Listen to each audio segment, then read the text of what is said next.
TVU Televisión de la Universidad de Concepción. Bienvenidos a una nueva teleentrevista. Hoy queremos hablar sobre un titular que nos ha llamado muchísimo la atención, y este titular dice así: más de un 70% de plantas y anfibios presentan los mayores riesgos de extinción en Chile.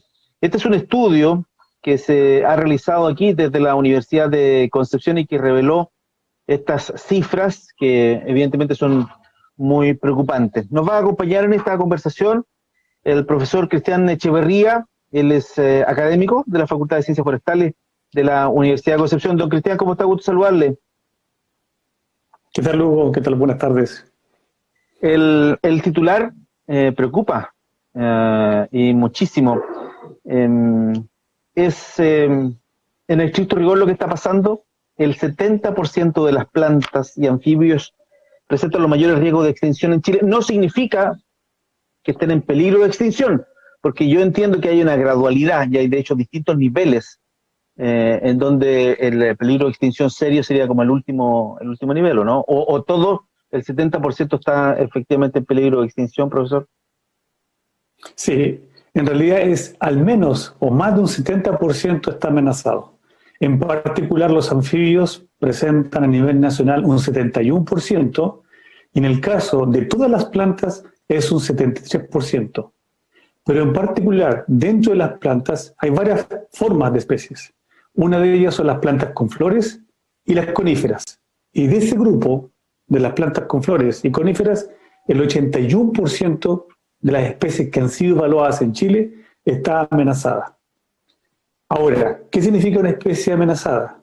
Es cualquiera de las siguientes tres categorías: una especie vulnerable, una especie en peligro o una especie en peligro crítico. Esas tres categorías o estados definen a una especie amenazada. El riesgo de extinción aumenta a medida que avanzamos en esas categorías, desde vulnerable a en peligro crítico. ¿Esta es una situación particular y especial de Chile o es lo que pasa en general en el mundo, considerando factores como el cambio climático y la actividad humana en sí misma, digamos? En general se ha visto la lista roja a nivel mundial que lleva la UICN, la Unión Internacional para la Conservación de la Naturaleza, muestra una tendencia también bastante alta para la especie de plantas, para la especie de anfibios, para corales y para algunos mamíferos. De acuerdo a cada región, a cada país, lleva uno su propia lista roja. Pero a nivel global, en general, se observa de ahí una tendencia al mayor riesgo de extinción, especialmente en algunas plantas y mamíferos y anfibios. En el caso de Chile, nosotros tenemos un gran porcentaje de plantas y también de anfibios, seguido con especies de aves y reptiles. Ahora, ¿hay alguna condición en particular en Chile que convierta este problema en más agudo? El 73% de todas las plantas en algún grado de riesgo o vulnerable o en peligro crítico. Yo encuentro que es brutal la cifra. ¿Hay algo en Chile, hay alguna característica en Chile que derive en que esto sea más agudo el problema en Chile? Nosotros tenemos un patrimonio natural único que es propio de Chile, que es decir, endémico. Muchas de estas especies tienen una distribución muy restringida, es decir, no tienen una amplia distribución dentro del país, están muy acotadas.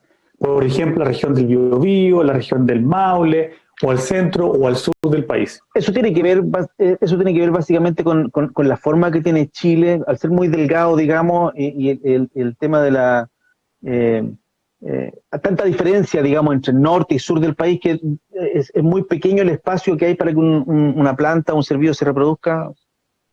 Tenemos una variación importante, ¿cierto?, climática, del suelo, de la vegetación, y eso hace que muchas especies estén restringidas. Tenemos una historia biogeográfica única, muy particular, una cordillera de los Andes, el mar, el desierto, y eso hace que muchas especies han evolucionado solamente en Chile y se diferencien de las especies que están emparentadas. Pero ¿qué es lo que pasa con estas especies en Chile? Están muy restringidas en su distribución, muy acotadas.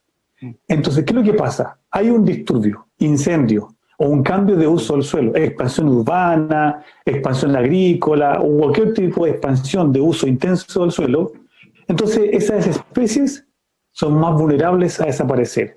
Y eso en Chile somos protagonistas por tener muchísimas especies endémicas únicas del país, de la región incluso, que al haber un disturbio, un evento que lo altere, enseguida pone en riesgo su especie.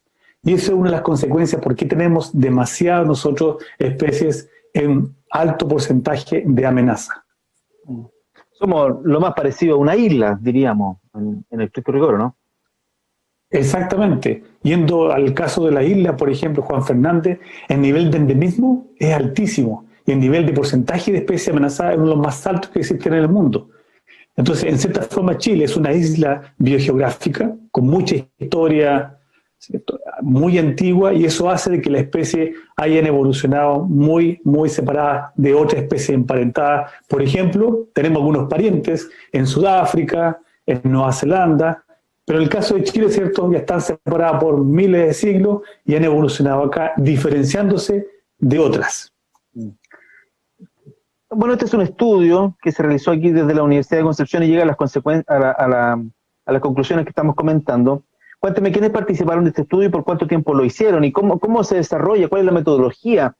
Porque imagino que no van y cuentan las especies. Capaz que sí, no lo sé. Cuéntanos cómo llegan a estas conclusiones finalmente y quiénes participaron detrás de este estudio. Sí, esta información proviene oficialmente del Ministerio de Medio Ambiente. El Ministerio de Medio Ambiente, cualquier persona puede bajar la base de datos actualizada de especies evaluadas por la Comisión de Clasificaciones de Especies de Chile. Eso es por ley.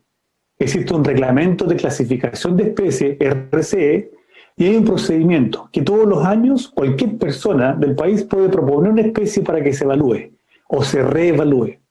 Esa base de datos fue tomada por 4 estudiantes de Ingeniería en Conservación de nuestra casa de estudio y muy motivados y muy comprometidos quisieron hacer un análisis, quisieron revisar, entrar un poco más en detalle a esa información.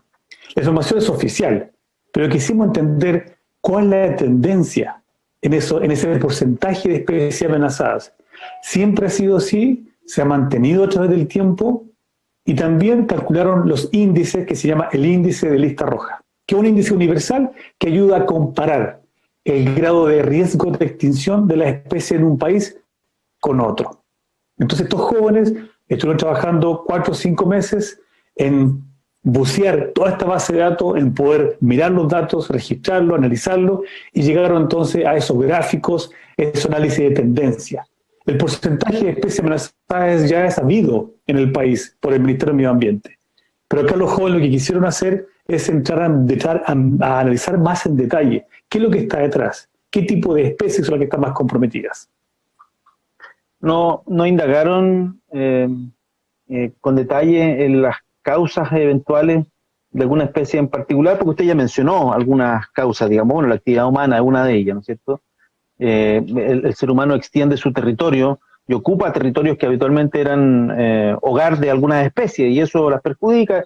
El tema de los incendios forestales, el tema de la actividad humana y la contaminación, en fin, la caza incluso puede ser.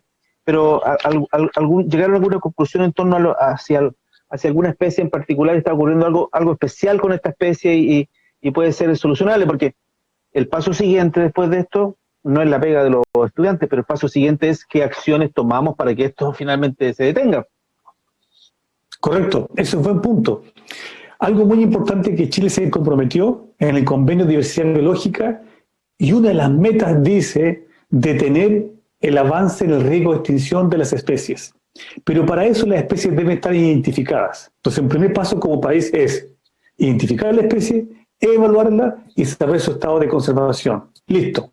Sabemos entonces el listado de estas 1.300 especies que han sido evaluadas, de las cuales aproximadamente el 61% de todas las especies, aves, reptiles, anfibios, todo en conjunto, está amenazado. ¿Qué hacemos con respecto a eso? Hay algún instrumento de política pública, por ejemplo, los planes RECOGE, restauración, conservación y gestión. Estos son por ley, se establecen, y hoy día, por ejemplo, estamos trabajando en el plan RECOGE de Queule. Anteriormente trabajamos como laboratorio de ecología de paisaje en el plan recoge de ruil, que es otra especie de árbol también amenazada en Chile. Entonces, estos planes lo que hacen es ya proponer acciones que deben hacerse para detener y revertir la condición crítica a la cual se encuentran y que no pasen a un estado, por ejemplo, que algunas especies en Chile han pasado al estado extinta en estado silvestre, como es el toromiro de Isla de Pascua. Ese es un árbol, tengo entendido, ¿no? Es un árbol, exactamente. Un árbol menor que no alcanza a grandes tamaños, pero ya no existe en Isla Pascua. Por eso se llama extinto en estado silvestre, pero no ha desaparecido de la faz de la Tierra. Cuando una especie desaparece de la faz de la Tierra, eso quiere decir ya que está extinta. Acá nosotros buscamos justamente con esto, es que ahora revertamos esa situación, se detenga el avance de la amenaza, del riesgo de extinción de estas especies y poder entonces trabajar mediante, por ejemplo, la restauración ecológica o la conservación ex situ y la conservación in situ de estas especies. Y ahí hay que, evidentemente, imagino yo, poner recursos. Ustedes ponen acá esto, pero alguien tiene que poner recursos para poder conservar este asunto, ¿no? Exactamente. Cuando un plan, por ejemplo, recoge y termina, después pasa a la Comisión de Ministros de Sustentabilidad, donde está aprobado ese plan de conservación por ley. Y luego, entonces, el Estado debe asegurar recursos. Y ahí estamos en deuda, porque no ha habido implementación totalmente efectiva de estos planes de recoge. Hemos dicho lo que hay que hacer, cuáles son las amenazas, cuáles son las acciones, con todos los sectores privados y públicos, pero cuando ya comenzamos a implementar las acciones, ahí encontramos nosotros un cuello de botella. Y ahí hubo algo muy importante. En Chile existe, nosotros hemos lo detectado acá en Chile, existe una deuda de extinción. La deuda de extinción es un concepto que nos ayuda a poder ver la envergadura de lo que estamos pasando. Se define como el costo ecológico actual de una destrucción pasada. Es decir, un pasado que hemos destruido ecosistemas, que hemos alterado los paisajes, tiene una consecuencia desfasada en el tiempo.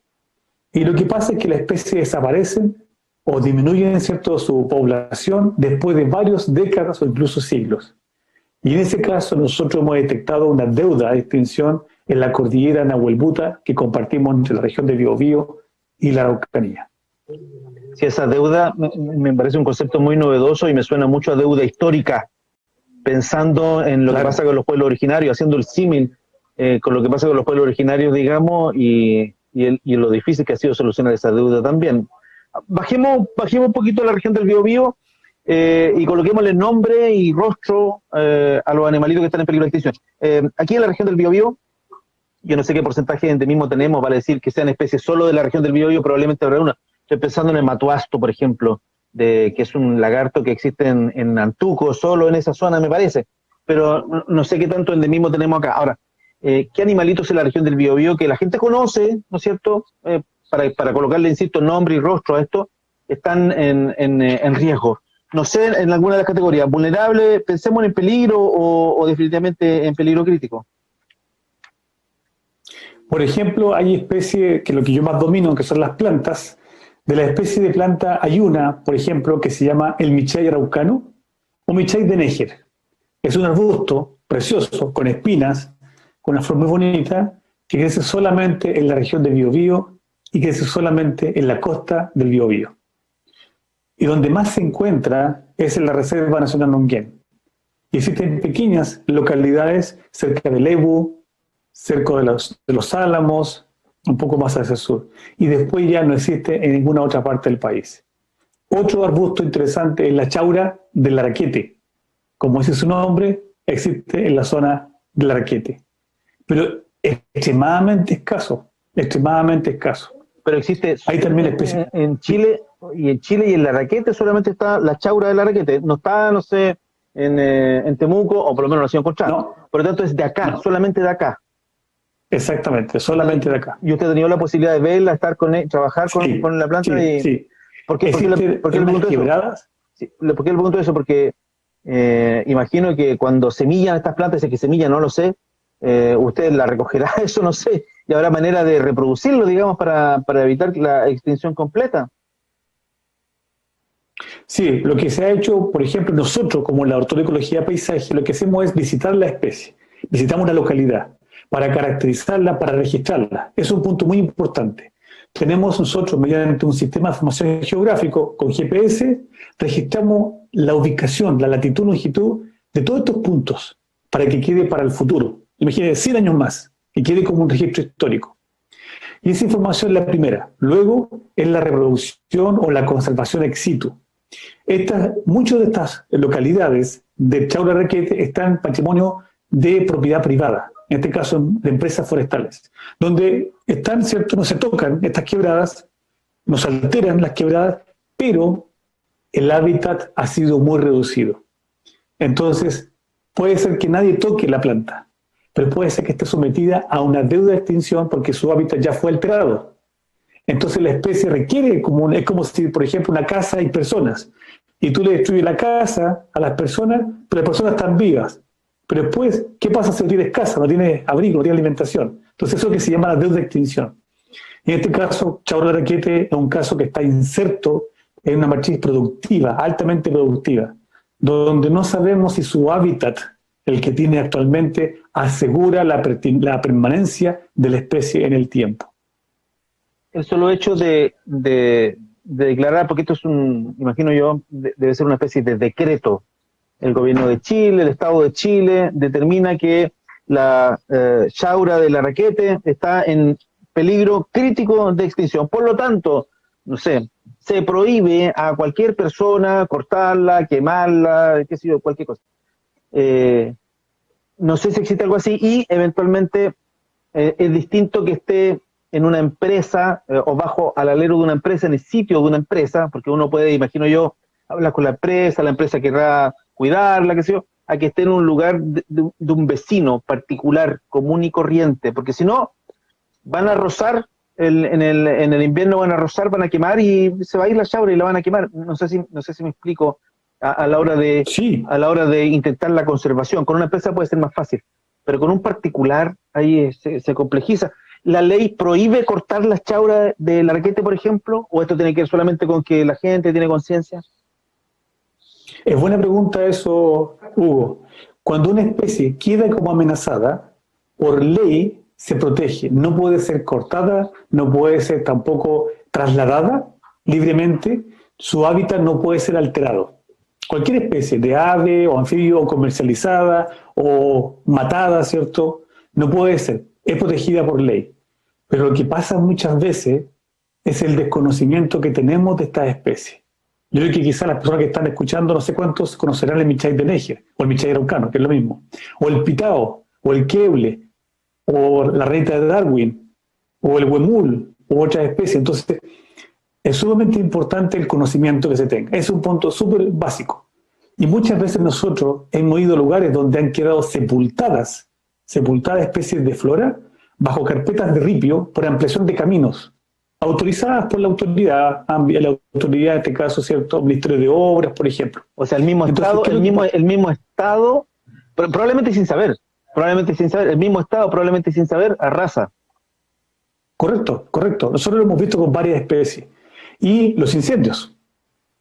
Sin control, como nos ha pasado acá en la Reserva Nacional Nonguén, los incendios, pero sabes, cuando hay conocimiento, cuando hay colaboración, es muy distinto el rumbo que puede tomar un disturbio, un desastre. En el caso de los incendios, por ejemplo, de Nonguén, que afectaron, nosotros teníamos ubicada la población de pitao dentro de la reserva. Pitao, una especie endémica, en peligro, única, que crece solamente en la región del Maule al norte de la región de la Araucanía. O sea, muy pequeñito.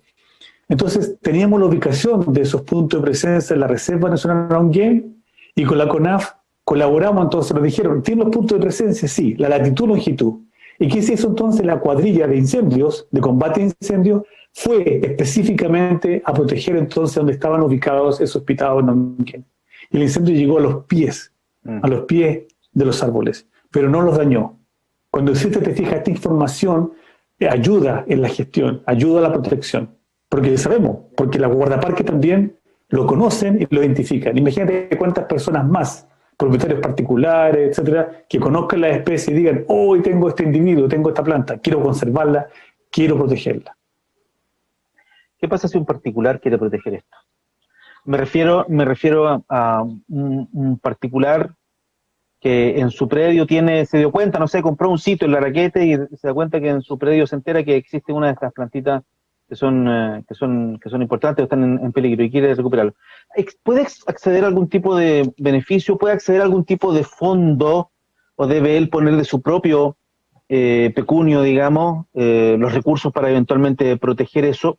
Lo digo porque estoy pensando en algunas experiencias internacionales, sobre todo países más bien europeos, en donde cuando un propietario tiene bosque nativo, endémico, en su zona, digamos, el Estado va y proporciona recursos para que esa persona pueda cuidar ese lugar, digamos. ¿En Chile existe algo parecido o esto queda ahí al arbitrio de cada persona nomás? Existe financiamiento de parte de CONAF para poder hacer un plan de preservación.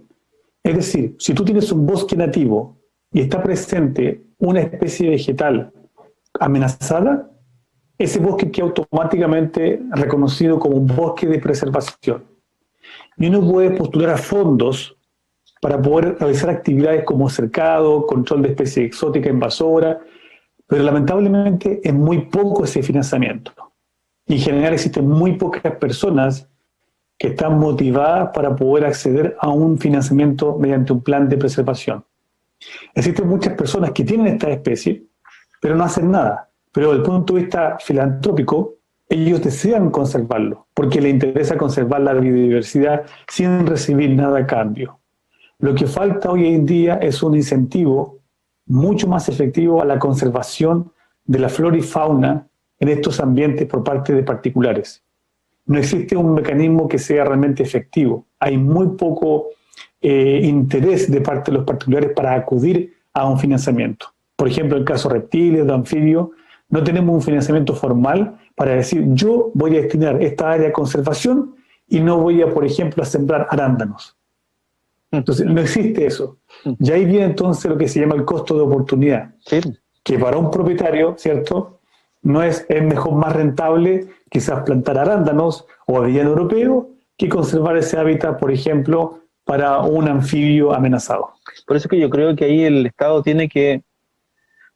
A ver, la gente que está en los campos vive de su campo. Entonces, cuando no puede explotar un lugar, digamos, alguien tiene que suplementar ese dinero que esta persona no va a poder rentar, porque ese terreno no puede haber plantado pino y en 15 años más tendría pino, ¿me entiendes? Entonces hay que conservar eso y ahí creo que nos faltan muchísimas herramientas. ¿Qué tan importante, ya saliendo un poquito del tema, saliendo y no saliendo, porque en realidad es lo mismo, qué tan importante es que finalmente se concrete esto del Parque Nacional Valle de Nonguén? Lo mencionado varias veces durante esta entrevista, sabemos que tiene la categoría de reserva nomás, o sea, es reserva y se decretó que fuera Parque Nacional y eso ya se decidió, pero no vemos, pasa el tiempo y no vemos que haya nada concreto en torno a ese lugar.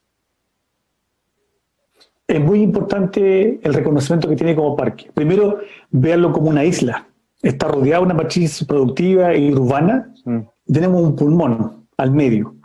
Y ese pulmón tiene además también, cuando hablamos de un alto valor de biodiversidad, quiere decir también que tiene muchas especies amenazadas, las que hablamos al principio. Tener entonces especies amenazadas que están persistiendo, que están, ¿cierto?, reproduciéndose, tanto en mamíferos, anfibios, como de plantas, es algo realmente espectacular a tan pocos kilómetros de una matriz urbana. Eso, la protección es realmente importantísimo hoy en día de esta Reserva Nacional, futuro Parque Nacional. Tenemos muchas especies que ya no existen a su alrededor y solamente están presentes ahí. Pero además también de las especies hay que ir a otro nivel, el ecosistema. Es decir, hay ecosistemas que ya no están presentes y solamente están presentes en ese lugar y ofrecen muchísimos beneficios para las personas, como agua, calidad de agua, oferta de agua, una regulación hídrica para que no hayan crecidas en los ríos, también ofrece recreación esos ecosistemas para el ser humano, e incluso, ¿por qué no pensar en salud mental? A las personas que van, ¿cierto?, a la Reserva Nacional Nonguén, al parque, para poder, ¿cierto?, disminuir el estrés, es algo absolutamente válido e importantísimo para el bienestar humano. Entonces, todo este sistema es realmente importantísimo cuando queremos conservar, y más aún si esto pasa a ser un parque nacional. Sí, sería entiendo yo, o es en el papel el primer parque nacional urbano de nuestro país, porque está efectivamente muy cerquita de Concepción. ¿Y qué pasa con los límites? Ya nos queda poquito tiempo para esta conversación, pero ¿qué pasa con los límites? Porque hay una delimitación del Parque Nacional Vallenunguén. Ok, y entonces se protege lo que está dentro. Pero resulta que lo que está en el límite preciso no se puede hacer. De aquí para acá es parque, de allá para acá no, porque la naturaleza no considera esos límites. No, esos límites en realidad no existen, sino administrativamente. Sé que existe lo que se denomina, puede que no lo diga bien, me corrige usted, una especie de cordón biológico alrededor del parque, que también es menester proteger, porque, insisto, administrativamente se puede decir de aquí para allá es parque, de aquí para allá no es parque, pero la naturaleza no respeta muy bien esas limitaciones que son una cuestión nuestra, básicamente. Exactamente. Gran parte de la reserva, sobre un 70% de la reserva, los límites de la reserva, están rodeados por plantaciones forestales o un uso intenso del suelo. Existen algunas áreas que nosotros hemos identificado en su perímetro que pudieran ser corredores biológicos. Digo pudieran ser porque tenemos que evaluar desde el punto de vista de la ecología del paisaje si son funcionales para varias especies. Y estamos trabajando con algunos estudiantes de ingeniería en conservación en eso, en particular para Viña y para Pudú. Si son corredores funcionales, entonces tienen un rol pero importantísimo con los propietarios que tienen esos bosques fuera de la reserva para que los protejan, para que hagan actividades que no impliquen, ¿cierto?, una disminución de la especie, sino que favorezca la presencia de la especie. Por ejemplo, en la zona sur, hacia Hualqui, hay unos fragmentos de bosque nativo que pudieran ser corredores para estas especies, como también hacia el lado este, hacia la ruta que va hacia Cabrero, también hay una parte importante de área de bosque nativo que puede también ser corredor con eso. Eso hay que evaluarlo, pero no podemos, ¿cierto?, nosotros decir, como no sabemos, entonces podemos destruirlo. No, se tiene que, obviamente, que conservar y evaluar, ¿cierto?, al mismo tiempo. Hay mucha gente, propietarios en esta zona, que están interesados en restauración ecológica, en conservación de fauna, y que ellos mismos, en forma autodidacta, han detectado especies, han puesto cámaras trampas, han identificado, han registrado las especies, y eso es valiosísimo para la Reserva Nacional Onguén. Y como tú dices, Hugo, las especies, ¿cierto?, no ven los límites administrativos. Las especies fluyen en los paisajes. Las especies, ¿cierto?, recorren los paisajes sin límite. Cuando las especies encuentran un contraste de hábitat, como que en el fondo, ¿cierto?, va como un ambiente cálido, de repente ambiente frío, ¿cierto?, ahí las especies detectan ese ambiente contrastante y se detienen. Y eso es lo que tenemos que nosotros evitar, que haya ese contraste de hábitat, fuera o dentro de la Reserva Nacional Onguén. Bueno, queremos agradecer esta conversación que hemos tenido con Cristian Echeverría. Él es académico de la Facultad de Ciencias Forestales de la Universidad de Concepción, que nos dio a conocer los detalles de este estudio realizado aquí en la UDEC y que reveló que más de un 70% de plantas y anfibios presentan los mayores riesgos de extinción en Chile. Ojalá Dios quiera esto se vaya superando. Lo que pasa es que el 70% implica, si fuera el 50%, ok, podríamos empezar, pero cuando tenemos el 70% es una situación muy compleja y debería ser esto, yo deduzco a esta altura, don Cristian, y ya para terminar, un trabajo a largo plazo, en ningún caso a mediano ni a corto plazo. Esto es un trabajo a largo plazo. Exactamente. Calculamos, el índice de lista roja, se lo olvidó decir, que es un indicador. Y en el caso de las 6 especies de aves que evaluamos, un tercio de ellas, solamente un tercio de esas 6 especies estaría en un futuro cercano si no hacemos nada. De las plantas, 16 especies evaluamos en la lista roja, este índice de lista roja. Y el 45% de estas plantas estarían en un futuro cercano si no hiciéramos nada. Es decir, la tendencia es negativa. Este índice de lista roja nos muestra tendencia negativa con estas 6 especies de aves y 16 especies de plantas. Aún nos falta hacerlo para todo el resto de las otras especies. Sí, hay muchísimo trabajo. Bueno, parte de ese trabajo es esta entrevista, socializar estos temas para que la gente entienda y para que las autoridades que tienen que tomar las decisiones también sepan lo que está pasando. Muchas gracias, Cristian Echeverría, académico de la Facultad de Ciencias Forestales de la Universidad de Concepción, por conversar con TV Noticias. Que esté muy bien. Muchas gracias, Hugo, por la invitación.